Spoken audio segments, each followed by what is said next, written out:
अस्सलाम वालेकुम नाज़रीन, मैं हूं इटली से वसीम रजा। एल सल्वाडोर दुनिया का पहला मुल्क है जिसने बिटकॉइन को कानूनी हैसियत दे दी है। बाकायदा तौर पे एक तकरीब में आज से 2 दिन पहले एल सल्वाडोर में बिटकॉइन को यानी इस डिजिटल करेंसी को कानूनी हैसियत देने की तकरीब हुई और उसमें 150 बिटकॉइन खरीदने का ऐलान किया गया। इस वक्त एल सल्वाडोर के पास 500 बिटकॉइन मौजूद हैं। अच्छा, ये तो है एक इंफॉर्मेशन, लेकिन इसका नतीजा क्या हुआ वो है हमारा आज का मौजू। बिटकॉइन को एल सल्वाडोर में कानूनी हैसियत मिलने के मौका पर ने डिजिटल मार्केट में बाकायदा तौर पे कैंपेन चलाई और लोगों को राग़िब किया कि वो डिजिटल करेंसी की खरीदो फरोख्त की तरफ आए, क्योंकि ये पहला मुल्क है। इसके बाद दीगर मुल्क भी इसमें शामिल हो सकते हैं। लेकिन जो रिजल्ट आया कंज्यूमर्स की तरफ से वो नेगेटिव आया। एल सल्वाडोर हुकूमत की जानिब से बिटकॉइन को कानूनी हैसियत मिलते ही तमाम अहम क्रिप्टो करेंसीज में 10 से 20% तक कमी देखने में आई, जिसके नतीजे में 24 घंटों में क्रिप्टो मार्केट से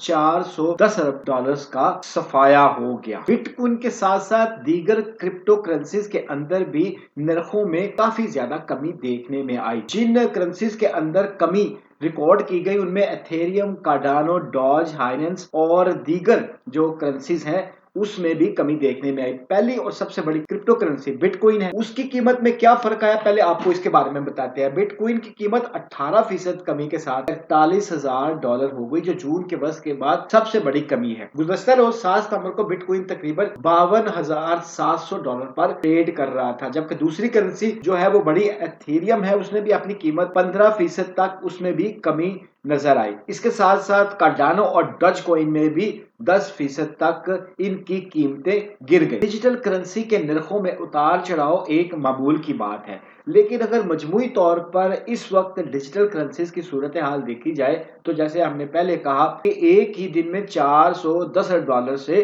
लोगों को महरूम होना पड़ा, तो ये इस वक्त डिजिटल करेंसीज के अंदर कारोबार जो है वो रिस्की है, स्टॉक मार्केट से भी ज्यादा रिस्की है। इस सिलसिले में बरतानिया के watch dog, financial conduct authority, European central bank और अमेरिकन ट्रेजरी ने पहले से ही लोगों को खबरदार कर रखा है कि वो सरमायाकारी डिजिटल करेंसीज के अंदर ना करें, वरना उनको नुकसान हो सकता है। दूसरी जानब डिजिटल करेंसी मार्केट में काम करने वाले लोगों का कहना है कि ये चूंकि आज की दुनिया में एक नया मालियाती निज़ाम है और जो रवायती निज़ाम है उस पर कंट्रोल करने वाले लोग जो हैं और इदारे हैं वो खौफजदा हैं कि ये नया निज़ाम आने से उनका जो रवायती निज़ाम है वो कोलैप्स हो जाएगा। आज तक के लिए इतने, अपना ख्याल रखिएगा। अल्लाह हाफिज।